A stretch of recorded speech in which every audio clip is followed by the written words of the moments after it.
El siguiente programa no contiene escenas de sexo ni violencia. Para los menores se recomienda la compañía de padres o adultos responsables.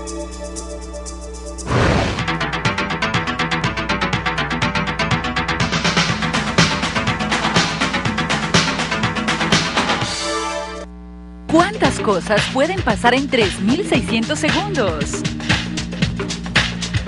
Busca tu silla más cómoda, porque aquí comienzan los 3.600 segundos más cargados y explosivos de la televisión local. Mao TV, noticias, invitados y mucho más. Y todo esto lo encontrarás aquí, en el 2, para vos. Buenas noches. Hoy hemos invitado a Darío Henao Restrepo, docente. Acaba de dejar la decanatura de Humanidades de la Universidad del Valle. Humanidades de la Universidad del Valle. Pero acaba de regresar del Brasil. Entonces me pareció interesante conversar con él. Porque es que Brasil acaba de recibir el Papa. Brasil va a realizar el campeonato del mundo. Brasil va a realizar las Olimpiadas. Y Brasil fue epicentro de unas protestas que coparon las primeras planas de los diarios del mundo. Darío, ¿qué tal? ¿Cómo te va? Buenas noches. Buenas, Mao, mucho gusto estar aquí. Bueno, Darío, yo no sabía que tú habías vivido 13 años en el Brasil. Sí, me fui a hacer mis estudios de posgrado, terminé mi doctorado y me ofrecieron ser profesor en la universidad y me quedé una temporada bastante larga hasta que regresé a la Universidad del Valle hace ya 17 años. Pero estoy yendo constantemente y ahora en algunos proyectos que tenemos en la universidad, un doctorado de estudios afro-latinoamericanos y en el Centro Virtual ISAT que dirijo, que se está dedicado a la cultura regional, a la cultura del Pacífico, vamos a hacer algunos proyectos con el Brasil, que está muy adelantado en este tema de las nuevas tecnologías y de la aplicación de ellas a la educación y a la cultura. ¿Cómo cuáles proyectos, por ejemplo? Por ejemplo, vamos a trabajar intercambiando contenidos de nuestras televisiones educativas, universitarias, programas culturales y todo un acervo que tienen ellos y que tenemos nosotros y que podemos buscar intercambiar vía las nuevas tecnologías a través de los centros virtuales que ellos tienen y que nosotros también empezamos a tener. Ya tenemos un ministerio de las nuevas TIC, de las nuevas tecnologías, ya tenemos una red para eso y dijéramos, en eso tenemos que meternos porque ese va a ser una gran herramienta para la educación, entre otras cosas en el siglo XXI. Darío, tú sabes, lamentablemente, lo que se recoge de los países es en un alto porcentaje lo malo, lo que se exporta. Y del Brasil lo que se ha exportado en los últimos años es su inseguridad. ¿Te encontraste realmente con esa inseguridad? Creo que ha mejorado muchísimo. Obviamente en las periferias de ciudades populosas como Río, São Paulo, Minas Gerais, estuve en Belo Horizonte. Eso es una realidad como en nuestras ciudades. Pero a raíz de los procesos en los que están, el Mundial, por ejemplo, le están prestando mucho cuidado a eso. Y eso no quiere decir que este no sea un país que, a pesar de los grandes desarrollos económicos que tiene, no tenga problemas sociales, porque, es decir, históricamente Brasil se construyó sobre profundas diferencias y desigualdades sociales desde la colonia. Entonces, resolver eso, que es uno de los metas de los procesos democráticos brasileños de los últimos 15 años o 20, pues no es fácil, se ha ganado mucho, pero digamos, la fila de atrás es muy larga. Era lo que decía Lula cuando estuve allá explicando eso, diciendo que era normal que una democracia que se está construyendo produzca ese tipo de fenómenos porque la gente quiere tener los logros que muchos ya han empezado a tener en los cambios que se han conseguido en la sociedad brasileña. Darío, ¿cómo fue la visita del Papa? ¿Qué dejó la visita del Papa? Yo estuve ahí, estaba bajado en un barrio de Río que se llama Flamengo, estábamos a 3 cuadras del la Nunciatura Apostólica donde durmió su santidad Francisco el Argentino. Alcancé a ver una vez cuando llegó, rompí algunos protocolos. Fue extraordinario por la concentración de jóvenes de todo el mundo, especialmente de América Latina y del Brasil. Creo que hizo una concentración sin precedentes en la historia de Brasil en las 2 o 3 actos públicos que hizo en la playa de Copacabana. La llenó de bote en bote, pues eso fueron casi 3 millones de personas. Eso significó mucho para el catolicismo, porque creo que es una manera también de hacer presencia en un país donde han cogido mucha fuerza las religiones evangélicas. Entonces creo que la Iglesia Católica está retomando también una labor. Por otro lado, pues era la primera gran salida pública del Papa, que demostró ser un gran comunicador, un hombre muy carismático, un hombre con muchísima relación con la gente popular, rompió el protocolo siempre. Entonces dijéramos que el fenómeno del Papa fue una cosa extraordinaria verlo en la calle. Yo salí a ver esas multitudes que entraban y salían a pie a Copacabana, porque era impresionante la cantidad de gente de todo el mundo. Entonces, un acontecimiento, dijéramos, único para cualquier persona, ver tanta congregación alrededor de la visita, pues, del Papa y de todo el discurso que le inauguró, de la pobreza, del desarrollo, todos estos temas que tocó para la juventud. ¿Le llegó a los jóvenes? Le llegó bastante. Yo después iba en las noches, por ejemplo, en ciertos barrios donde se concentraban en el centro, impresionante. Lo que más me tocó fue ver esa juventud fervorosa, dijéramos, con esta congregación y con todo lo que se discutió, pues, en esta cumbre de juventudes. El mensaje que le dejó a los brasileños. El mensaje que le dejó a los brasileños, yo creo que el de fondo es que hay que ser más solidarios, hay que ser más humildes y hay que estar más con la gente pobre, porque ese es uno de los problemas centrales que tiene Brasil y en general América Latina. El Papa Darío está haciendo cosas que le están llegando mucho a la humanidad, ¿no? Realizando, por ejemplo, gestos como este nuncio apostólico en Santo Domingo, a quien retiró de un plumazo ya. No más silencio cómplice, que fue el que mantuvo la Iglesia Católica en los últimos años, sí, con claro, los problemas que tenían algunos de sus representantes. Entonces eso ha sido muy importante. Y además, argentino. Argentino, que todas cojo una cosa muy simpática en la gran entrevista que le hace a la Red de Globo la noche antes de su regreso a Roma. Una pregunta que la vio todo Brasil, le pregunta, bueno, su santidad, y entonces cómo quedan esas tensiones entre argentinos y brasileños. Y dice, bueno, yo creo que con esta venida mía eso mejoró porque ya llegamos a un acuerdo, ¿no? Dios es brasilero y el Papa es argentino, entonces ya estamos más o menos equilibrados. La respuesta muy inteligente. Muy inteligente, él es muy simpático. Sí, sí, sí. Muy simpático. Bueno, se fue el Papa. Y a la gente, ¿qué reflexión? ¿Tú crees que el mensaje llegó o no llegó a las altas esferas del gobierno? Yo creo que sí, y me parece que esto del Papa estuvo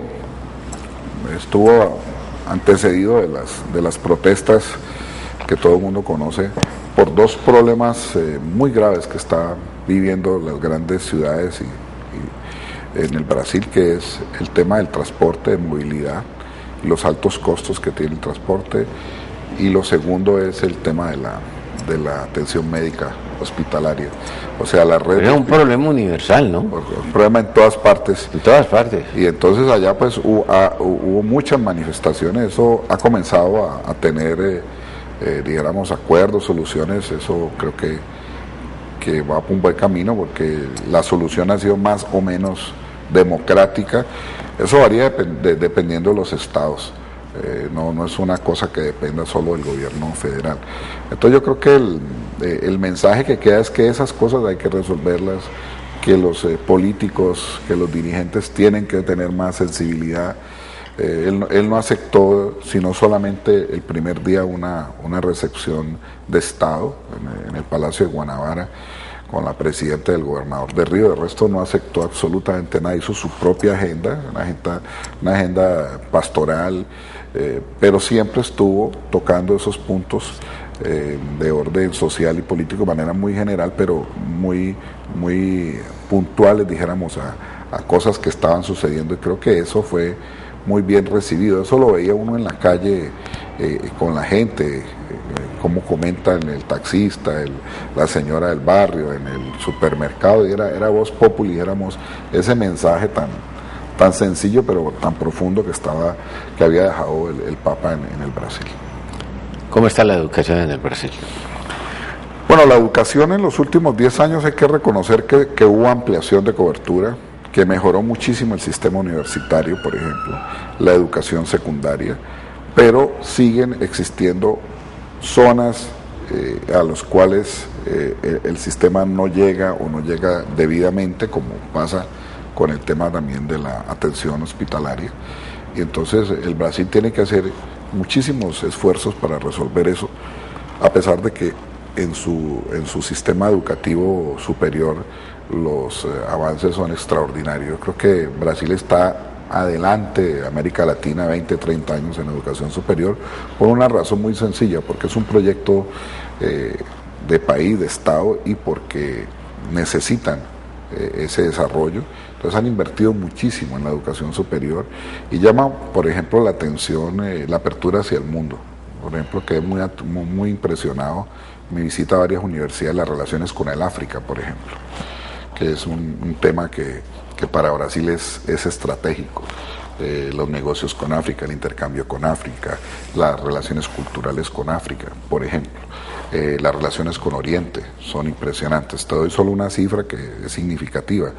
El comercio exterior brasileño hoy no depende de los Estados Unidos, solamente el 12% de su PIB es con los Estados Unidos, el resto es con Asia, con China, que es el país con el que más negocios tienen, con África, con Europa y con América Latina, que está creciendo muchísimo los intercambios comerciales de Brasil. O sea, eso muestra que es una potencia que se está volviendo multilateral, y eso también los obliga también a tener una apertura que, en el caso de la educación, pues necesitan formar gente para entrar como ellos quieren entrar, a jugar en las grandes ligas de los países más avanzados. Invierten mucho en investigación. Y muchísimo. Y eso se refleja en que hoy, de la producción científica que América Latina aporta al mundo, prácticamente el 70% de esa producción la aporta Brasil. Desde ese tamaño. El peso, dijéramos, específico de la investigación en brasileña. ¿Cómo está el cambio? El dólar está a 2.13 reales, y un real vale 850 pesos colombianos. Está un poco más caro Brasil que Colombia, por ahí un 20%. Y en algunas cosas se ve que es mucho más caro. Taxis, hoteles, comida un poco más alta. Sí está un poco más caro el Brasil para los colombianos. En materia tecnológica, las comunicaciones, Darío. Bueno, en eso sí, ahora con el lío del espionaje, van a comprar un satélite propio. Las redes de nuevas tecnologías brasileñas son las de punta en América Latina. Producen ellos mismos están produciendo su software y hardware, es una gran producción. O sea, en eso el país ha invertido muchísimo, y eso se ve pues en las comunicaciones, en la telefonía. Ya están en el 4G hace rato, por ejemplo. Nosotros apenas vamos a entrar. Uno lo ve en la cotidianidad, en las redes, en las universidades, en los centros de investigación. Se nota ya esa infraestructura tecnológica en la que ha invertido Brasil. Tú que estás en la docencia, que estás en la investigación, Darío, que estás en un centro universitario tan importante en el país con la Universidad del Valle, ¿por qué todo nos llega tarde? Pues yo diría que porque hemos tenido unas élites bastante conservadoras y localistas, dijéramos, no hemos tenido unas élites cosmopolitas. De verdad, yo creo que cuando uno va, uno encuentra élites mucho más abiertas, mucho más cosmopolitas, y me parece a mí que ese es un problema clave. Hay unas ciertas tradiciones, hemos sido un país más ombligocéntrico, más acostumbrado a mirarnos a nosotros mismos, y creo que Colombia poco a poco tiene que empezar a salir. Por ejemplo, la política del Pacífico, por ponerte un ejemplo, es algo en la que nosotros estamos muy retrasados en relación a muchos otros países, inclusive cuando tú vas a Perú, cuando vas a México, uno ve esa apertura. Colombia está entrando lentamente a todos estos procesos, entonces creo que es un problema de su propia historia, ¿no? De cómo nos hemos relacionado con el mundo. Darío, ¿no será más bien que nosotros acá primero pensamos en los negocios y después en lo positivo que puede ser eso para la comunidad? Tal vez sí, puede ser que eso sea un factor importante que pesa. ¿Cómo anda la popularidad de la presidenta? De la presidenta Dilma, con los movimientos bajó unos puntos, después de que se lograron algunos acuerdos volvió a subir. Al venirme la semana pasada había subido 7 puntos, porque tú sabes que eso también tiene un elemento electoral. En octubre próximo hay elecciones presidenciales en el Brasil. Si las encuestas dan que sigue siendo ella la ganadora,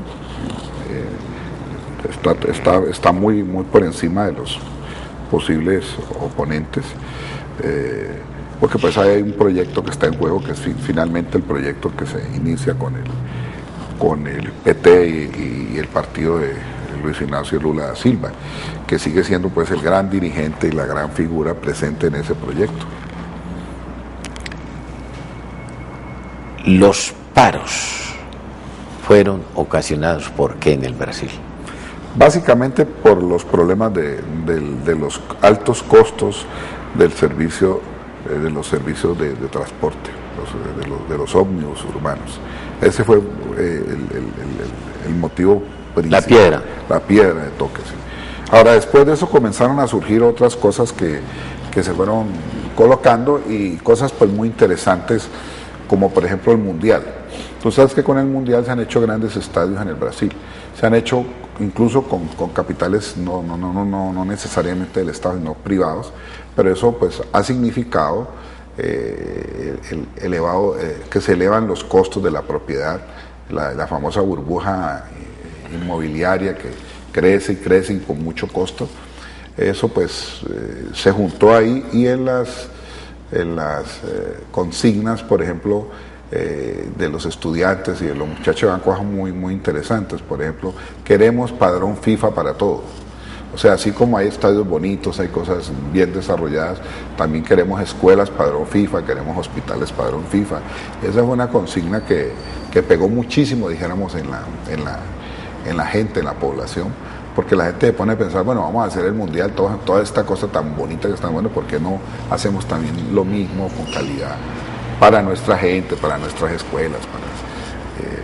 Y se bajaron las tarifas. La ganancia es que en muchas partes hubo rebaja de tarifas, o si no el movimiento hubiera seguido. ¿Hay tarifas especiales para los estudiantes? Sí, hay tarifas especiales para los estudiantes, hay tarifas especiales para los ancianos, y en Brasil, después de determinada edad, las personas no pagan en el transporte urbano. En este momento, esas relaciones que mantiene permanentemente el Brasil con otros países que no son los Estados Unidos, ¿de qué manera van a beneficiar a Brasil? La van a beneficiar en que van a poder, como ya lo están haciendo, tener una política exterior mucho más independiente y autónoma.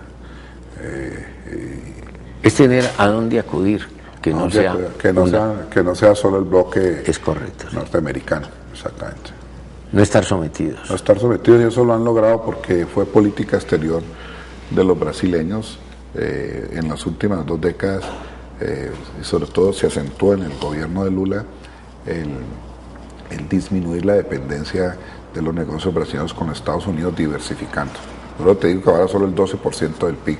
¿Sabes cuál es el mayor socio comercial de Brasil hoy? China, 25%, porque son economías complementarias. Los chinos pueden producir cosas muy baratas en algunos campos, pero los brasileños tienen productos agrícolas, que es lo que más les están exportando a los chinos en este momento, y tienen petróleo, van a ser una potencia petrolera, muchísimo petróleo, y entonces eso les ha permitido una gran apertura hacia mercados como el asiático, y especialmente con China.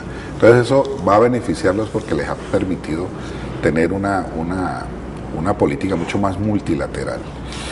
Han crecido mucho los negocios con África, por ejemplo. Dime, ¿la educación pública es gratuita? Sí, es gratuita, como es gratuita toda, desde la primaria hasta la universidad. La universidad, por ejemplo, es gratuita, es una cosa que es, cuando uno va a Brasil, es chocante con el caso colombiano.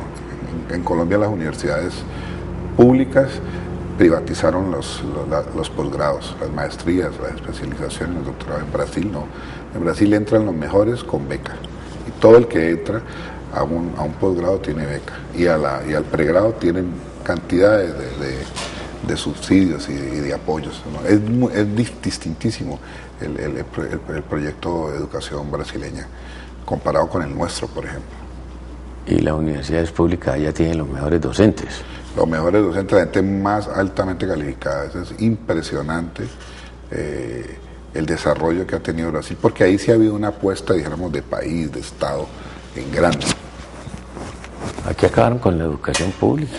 Aquí sí cada vez le recortan más, la tienen asfixiada, y entonces lo que pasa, por ejemplo, con Colciencia es que cada vez le quitan más plata. Entonces, ¿cómo vamos a poder tener un país desarrollado si no hacemos grandes inversiones en investigación y en la educación superior? Hablemos de los medicamentos. ¿Cómo está el tema de los medicamentos allá? Bueno, hay un sistema de subsidio a los medicamentos, dijéramos, más urgentes de la población, por ejemplo, como títulos para diabéticos, para la gente que tiene problemas de hipertensión, y todos esos medicamentos prácticamente los produce la industria nacional brasileña muy baratos, y a la gente que tenga bajos recursos hay programas que se los suministran gratuitamente en el Brasil, en todas las farmacias y droguerías, presentando su carnet. ¿Cómo está Brasil para el Mundial? ¿Fuiste a fútbol? Vi algunos partidos, sí, pero quise ir a uno y ya las boletas están agotadas. Hay una modalidad que es muy simpática en el Brasil, que es que ya las boleterías se venden por internet. Y entonces eso abren el sistema, y eso, si tú no estás ese día madrugadito, cuando llega ya está cerrada, ya no es como antes que venden en los estadios. Por decirte algo, la boletería del Mundial, la que abrieron a venta ahora, ya está totalmente vendida, totalmente vendida. Entonces vi mucha cosa por televisión, pues hay mucha expectativa, hay un buen nivel futbolero, creo yo. Ahí vi un partido muy interesante de Botafogo y Vasco. Me gustó, yo soy más botafoguense porque de niño por Garrincha siempre me gustó el Botafogo. Dime, los estadios, ¿cómo están? ¿Los terminan, no los terminan? No, los estadios los terminan. Estuve en el de Ponte Preta, en Salvador Bahía.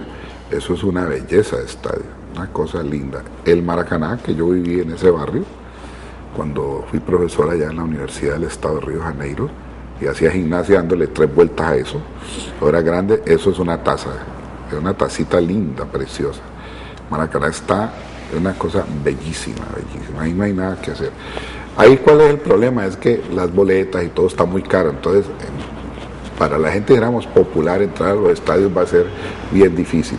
Pero eso es lo mismo del Sambódromo y lo del carnaval, que la gente pues a esos grandes mega espectáculos pues es difícil ahora. Allá la gente se reúne para verlo en grandes pantallas, y yo creo que si uno no puede ir al Maracaná o a los estadios, lo lindo en el Mundial, que yo lo viví 2 mundiales cuando vivía allá, es ver esos partidos en los barrios, en los bares. Eso es una fiesta. Es decir, ahí ve uno la cultura brasileña, ahí opina de fútbol desde la abuela hasta la empleada, todo el mundo opina de fútbol. Entonces eso se vuelve es el gran acontecimiento de la cultura brasileña realmente, el Mundial. Darío, hotelería, hospedaje. Está muy bien, y yo creo que le han invertido mucho en la parte hotelera. Se están preparando pues para el Mundial. Me imagino que como ahora con la visita del Papa, además de los hoteles, se están creando cadenas en casas, en apartamentos, en escuelas, pero me dicen que los costos son altísimos. Altísimos, está muy caro el hotel en Río, por ejemplo, está muy caro. O sea, un hotelito 3 estrellas hoy está tranquilamente por el orden de los $100, $90 la diaria. O sea, es caro. Claro. Está caro. Y el Mundial, pues obviamente, con todo el mundo queriendo ir al Brasil, te puedes imaginar lo caro que va a estar. Eso un paquete pues para ir a Brasil con entradas, eso está carísimo. Darío, la gente, Brasil es un país futbolero, pero los problemas sociales están por encima de la pasión del fútbol. El común de la gente está de acuerdo con la realización del Mundial. Pues yo sentí mucho lo que te decía de que juntaron una cosa con la otra. Así como va a haber Mundial con tanta inversión, porque no la hacemos también en nuestro desarrollo.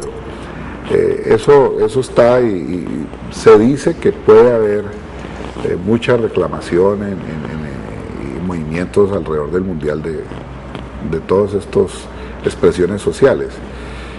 Pero también hay una cosa muy fuerte en el inconsciente brasileño con el fútbol. Eso apenas llegue el Mundial, eso me imagino que eso desata la pasión brasileña. Eso no es dijéramos, fácil de opacar, ¿no?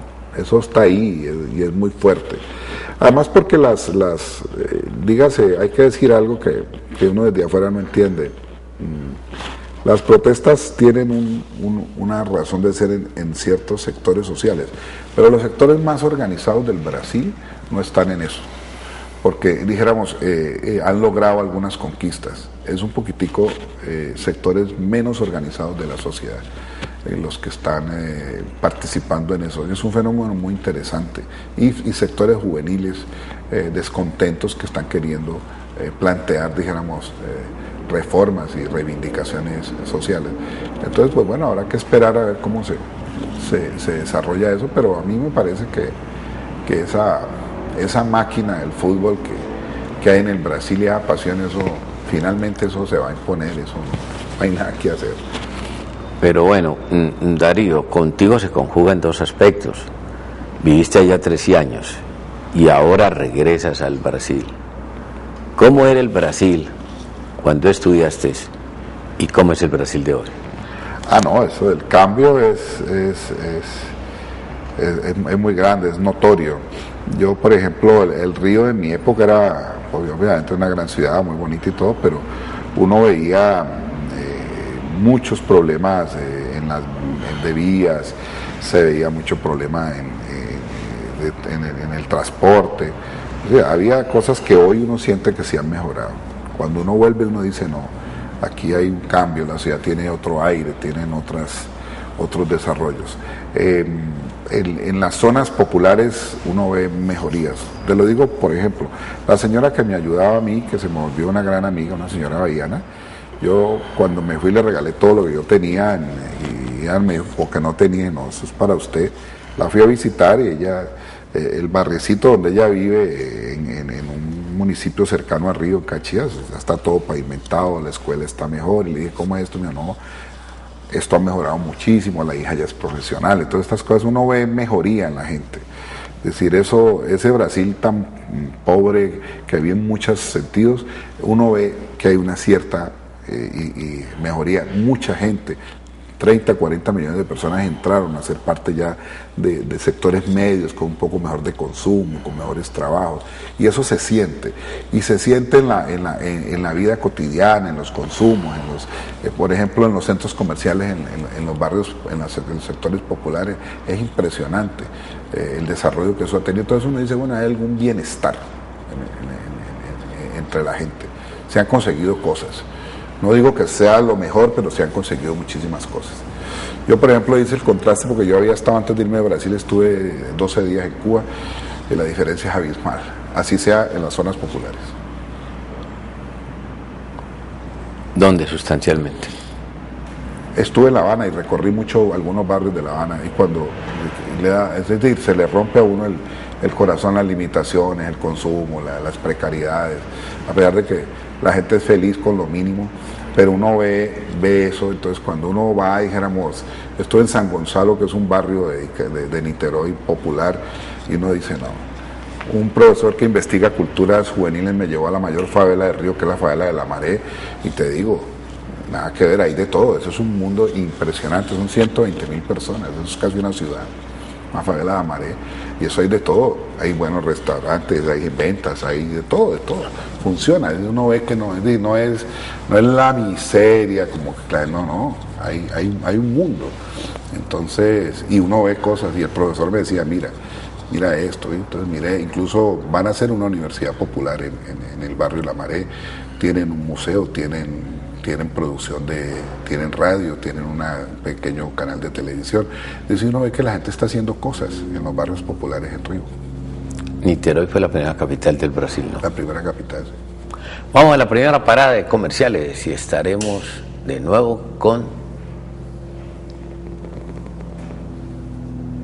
Darío Henao Restrepo. Henao Restrepo, nuestro invitado esta noche.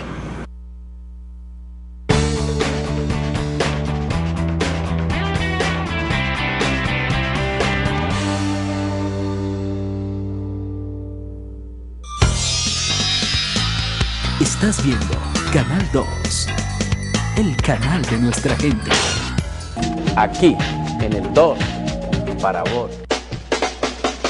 Maximice sus objetivos de mercadeo mediante la promoción de su empresa a través de nuestros canales de difusión. El programa El Corrillo de Mao por la 89.1 de la FM, El Corrillo Estéreo y la Lulada Estéreo en nuestra web www.elcorrillodemao.com y Mao TV por el canal 2 de Global TV. Comuníquese con nosotros a Acertar Publicidad. Teléfono 668-8242 o 668-6148. Acertar Publicidad, su mejor opción.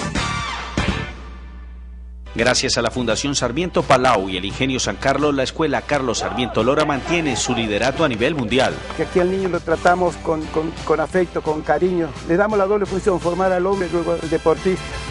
Son ya 25 años con los mejores profesionales formando futbolistas. El apoyo moral y futbolístico de todas las personas que trabajan en la escuela en su momento aportan para que, en este caso, yo haya podido estar donde estoy ahora. Inscríbete en la Sarmiento y juega como los grandes.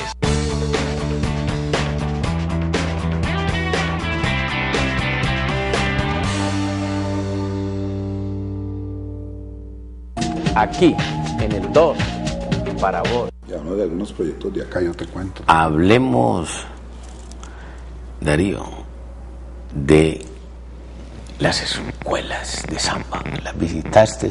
Sí, incluso bueno que me lo preguntes porque creo que eso, si Cali mira esa experiencia de Río, esa experiencia sería fundamental para lo que podría ser Cali en un inmediato futuro. Estuve en una cosa que llama la ciudad del samba y por una amiga que trabaja en la asesoría, una investigadora, estuve en el lanzamiento del carnaval de Río de Janeiro en la ciudadela del Samba. Eso es unos talleres enormes en donde cada escuela tiene su lugar. ¿Dónde están ubicadas? Están ubicadas en el barrio San Cristóbal, detrás de la avenida Brasil, cuando tú entras a Río de Janeiro, y al frente, del otro lado, está el Sambódromo. De tal manera que quedan cerca para salir los desfiles a la avenida del Sambódromo. Es un proyecto enorme. Estuve en ese lanzamiento con las directorías de todas las escuelas de samba, una cosa muy linda, con una gran feijoada, y presentaron, dijéramos, el carnaval y el portal del carnaval de Río de Janeiro para el próximo 2014, o sea, para febrero del 2014. Vi esas experiencias, son cosas visitadas, y vi todo lo que han ajustado en el Sambódromo, que tú sabes, por eso digo que es una buena experiencia para Cali, porque aquí se está hablando de salsódromo, de bailódromo, como lo están llamando últimamente, pero básicamente el tema es que se puede construir con la finalidad de que sirva para los desfiles de fin de año, pero durante todo el año son escuelas, al mismo tiempo son canchas deportivas y tienen para eventos de cultura popular durante todo el año. Entonces se vuelve unas instalaciones multifuncionales, no son solamente para la samba. A mí me parece que esa es una experiencia que debe mirar Cali. Ahí traje algunas cosas y voy a intentar escribir algo sobre el tema y contarle a algunas personas del mundo de la salsa aquí, de Corfecali, que tengo algunos amigos, porque me parece que es un tema importantísimo aprender de la experiencia, dijéramos, de Río de Janeiro. Me parece que esas dos cosas que ellos han logrado, y eso pues es una ciudad que lleva 100 años haciendo carnaval. Lo del Sambódromo es una cosa de Leonel Brizola del 82, y lo de la Ciudadela del Samba es una cosa se concretó hace 5 o 6 años, pero van organizando, dijéramos, esa actividad que es la marca de la ciudad, que es el samba, lo mismo como aquí con la salsa. Dijéramos que desde ese punto de vista creo yo que es muy importante para Cali mirar esa experiencia. Pero sabes, Darío, eso tiene el patrocinio del Estado. Tiene el patrocinio del Estado, y bueno, y tiene también una cosa que ya se logró allá, es que la asociación de las escuelas de samba ya es una organización muy poderosa, porque toma, es una cosa que se vende, ¿me entiendes? Se venden derechos de televisión, se venden las entradas, se venden las copias de las músicas del carnaval. O sea, hay toda una estructura que se fue construyendo, dijéramos, con los años. Hay una tradición. Es decir, cuando tú estás empezando, pues obviamente en una ciudad más pequeña, que no hay volumen de tanta cosa, pero vale la pena, dijéramos, mirar eso. Y mirar, por ejemplo, la producción del espectáculo como tal, que por ejemplo en eso los brasileños son unos maestros. Ahí, por ejemplo, habría que aprender muchísimo de cómo se produce un espectáculo masivo. ¿Todo eso lo vistes? Lo vi, claro. Y traes esa experiencia. Y traigo esa experiencia, y me parece, y los contactos y la gente, porque me parece que Cali necesita pensarse, y es un buen modelo. El otro modelo en el cual estuve, y que es muy interesante porque creo que es la ciudad más hermana de Cali en el Brasil, la que está como más al mismo nivel, es Salvador Bahía. Allá se hace un carnaval maravilloso, y allá no tienen pues sambódromo, todas se hacen en las calles, pero hay unas estructuras organizativas muy interesantes. Yo fui muy preocupado en eso porque conversando aquí con mis amigos y con todos estos debates se hacían alrededor del salsódromo, y cada año pues la experiencia se evalúa y se critica. Entonces dije, bueno, hay que buscar salidas y modelos para esto. Por ejemplo, una cosa que me queda clara, es clave que una cosa como el sambódromo, un salsódromo, no puede ser de día, no tiene que ser de noche, porque el calor no se lo... para la calidad del espectáculo mismo, por ejemplo. Hay cosas de ese tipo. Entonces, también miré esa experiencia en Salvador, que es más próxima, que allá no hay sambódromo porque todavía tienen, dijéramos, lugares donde hacer los desfiles, ¿no? Salvador es una ciudad que todavía no tiene los grandes problemas de movilidad, de transporte como en las dimensiones de una capital como Río, ¿no? Ahora me imagino que esas escuelas tienen una gran creatividad, ¿no? Para motivar anualmente a la gente a que salga a ver otro tipo de espectáculos, tiene que haber una gran creatividad.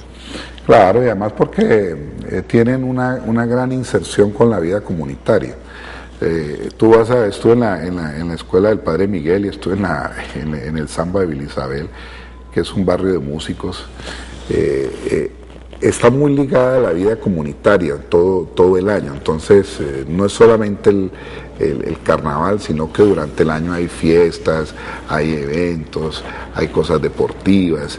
O sea, una escuela de samba es una institución comunitaria, cultural, social, recreativa dentro de una comunidad. Y la gente es hincha de una escuela porque está en su zona, porque está en su barrio. Así como uno tiene afición por un equipo, allá uno tiene afición por una escuela.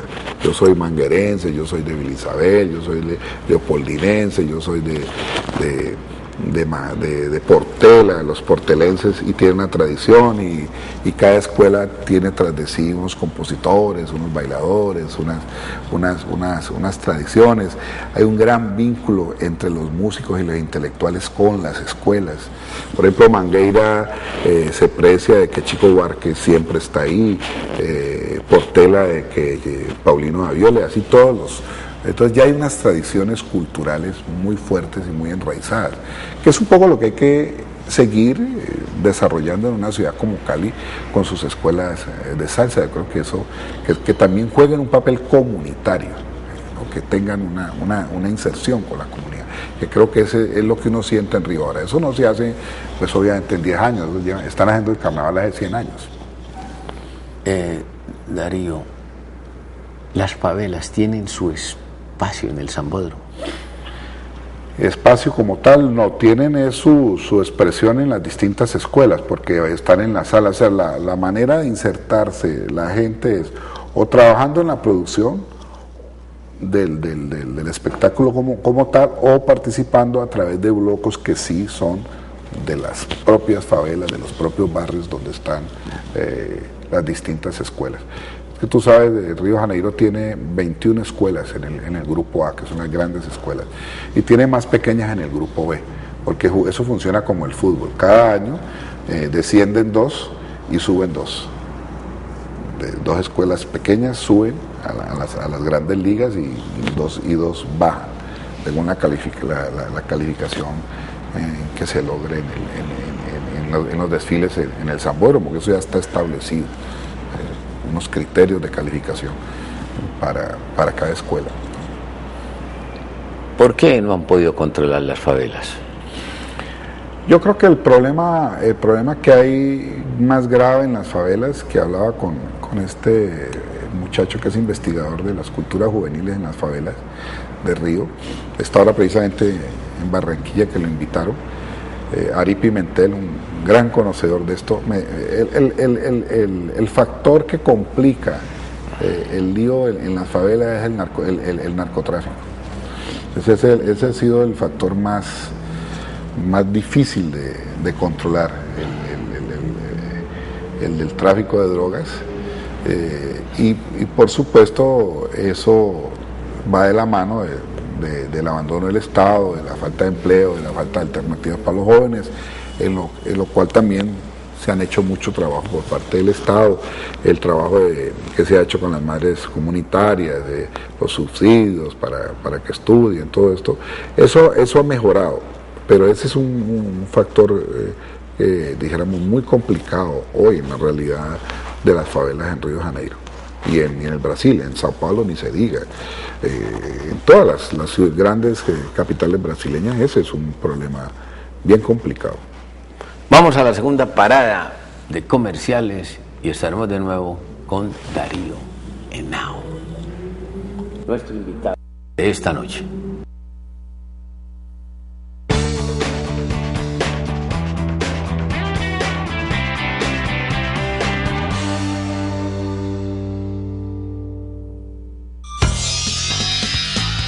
Estás viendo Canal 2, el canal de nuestra gente. Aquí, en el 2, para vos. Maximice sus objetivos de mercadeo mediante la promoción de su empresa a través de nuestros canales de difusión. El programa El Corrillo de Mao por la 89.1 de la FM, El Corrillo Estéreo y la Lulada Estéreo en nuestra web www.elcorrillodemao.com y Mao TV por el canal 2 de Global TV. Comuníquese con nosotros a Acertar Publicidad. Teléfono 668-8242 o 668-6148. Acertar Publicidad, su mejor opción.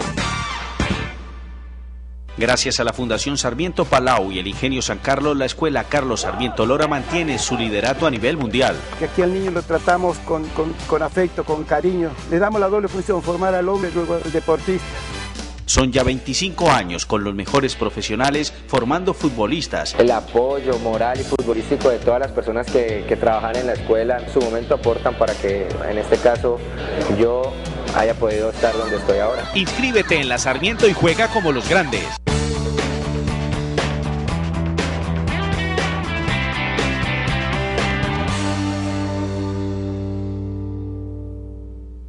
Aquí, en el 2, para vos. Darío, la cultura negra. Bueno, la cultura negra es quizás el tema que más me movió en este viaje que hice de 2 meses al Brasil, porque como tú sabes, en la Universidad del Valladolid lideré la apertura del primer doctorado en estudios afro-latinoamericanos y a través de él estamos creando una red con investigadores de distintas partes del mundo, en el Caribe, en África, en los Estados Unidos, por supuesto con algunos países de América, en especial con el Brasil, donde por razones obvias, por la presencia de lo africano allá, hay muchos estudios. Entonces estuve en los centros de Salvador, principalmente, hasta el mayor centro de estudios africanos del Brasil. Estuve con el historiador João José Reyes, estuve con varios investigadores de relaciones africanas, estuve en unas fiestas muy bellas de las hermandades del Candomblé en Cachoeira, que es uno de los lugares más bellos que yo he conocido. Era una zona de grandes ingenios azucareros, con una presencia negra preciosa. Entonces ahí tuve la oportunidad de establecer estos contactos y de ver pues los grandes desarrollos que tiene Brasil, que nos pueden servir también a nosotros académicamente, y como ejemplo tienen muchas relaciones con África. Han construido una universidad exclusivamente para los estudios africanos en Fortaleza, que es la Universidad Luso Afro-Brasilera. Están recibiendo estudiantes de África, de distintos países. Y bueno, y en investigación están dando cosas maravillosas con la lengua, con las religiones, con la comida, con la danza, el cine, por ejemplo. Están haciendo cosas muy bellas en documentales, están haciendo televisión, y se está rescatando mucho la memoria oral, literaria, poética. Y por supuesto una cosa que es maravillosa, que es la música. Estuve en el barrio Candeal, en la escuela de música que tiene Carlillon Brown, que es uno de los mejores percusionistas del mundo, para ver su experiencia, y él está, por ejemplo, allá formando niños y jóvenes en percusión y en música popular brasileña, y mantiene unos contactos intensísimos con músicos africanos. De manera que yo creo que Brasil nos puede servir a nosotros también para aprender de ellos, y por la vía del trabajo que ellos hacen también tener nosotros esa conexión con África, que me llamó muchísimo la atención en este viaje ahora en Brasil. En Río también hicimos lo mismo. Tuve la oportunidad de estar con el mayor africanista vivo que tiene Brasil, que es Alberto da Costa y Silva, que fue embajador de Brasil en Colombia en los años 90. Y bueno, hicimos muchos contactos para esto y para que nos reciban estudiantes nuestros allá como investigadores, como pasantes, profesores que van a venir de allá a acá. Vamos a tener el próximo año a João José Reyes, que es el mayor historiador de la trata transatlántica. Bueno, todo esto nos va a servir. Y bueno, en la música, ni se diga pues lo extraordinario que es las expresiones, dijéramos, afro en la cultura musical brasileña. ¿Qué participación va a tener la Universidad del Valle en esta cumbre de mandatarios afrodescendientes que va a tener como sede a nuestra ciudad? Pues están invitadas las autoridades académicas de la universidad. Nosotros vamos a asistir a la programación académica alternativa, donde van a venir muchos especialistas. Van a haber unas mesas muy interesantes de pensar, dijéramos, las culturas de influencia afro en el mundo. Vamos a estar pues pendientes desde nuestro centro virtual, donde estamos rescatando también esa memoria. Vamos a cubrir algunas cosas, vamos a hacer algunas entrevistas, el periódico La Palabra. Yo voy a aprovechar con el programita que tenemos en el centro virtual para televisión de entrevistar a algunos investigadores. Viene, por ejemplo, un gran experto en religiones africanas, entonces Nicolau Párez.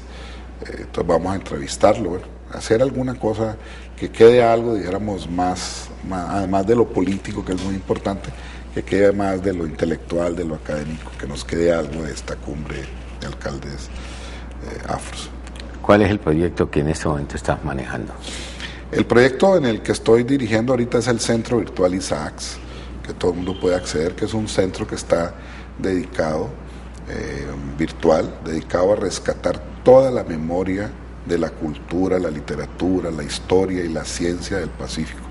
Entonces ahí tenemos desde páginas para Raúl Cuerre en el campo de las ciencias, pasando por historiadores como Germán Colmenares, pasando por músicos como Jairo Varela, o como por ejemplo Leonor González Mina, o pasando por los poetas, o pasando por los pintores, por ejemplo Hernando Tejada, lo tenemos todo, Lucy Tejada, estamos recopilando todo lo que es producción audiovisual y de cine de la región. Tenemos un seminario internacional dedicado a Jorge Isaac, que cada año tiene temas, ya vamos en el 8º, que eso se vuelve una manera de reflexionar sobre la región trayendo especialistas de temáticas diversas. Hemos hecho cosas muy, muy importantes con el lenguaje del Pacífico, en la parte lingüística, estamos rescatando todo eso. Estamos haciendo algo con la gastronomía, ahí nos está ayudando mucho Germán Patiño, que es un gran conocedor de la gastronomía del Pacífico, que escribió un bello libro que se llama Fogón de Negros, de manera que utilizando las nuevas tecnologías, hoy ya tenemos 40.000 visitas mensuales desde distintos sitios del país, de acá, de la región, e internacionales, de investigadores que quieren saber del Pacífico. De manera que, utilizando estas nuevas tecnologías, vamos a desarrollar este portal y vamos a entrar en contacto con otros ámbitos. Este también fue uno de los puntos con el Brasil, para hacer algunas actividades vía virtual. Estuve también en Argentina, que lo vamos a hacer en el campo de la literatura. O sea, utilizar esas posibilidades de crear redes que permiten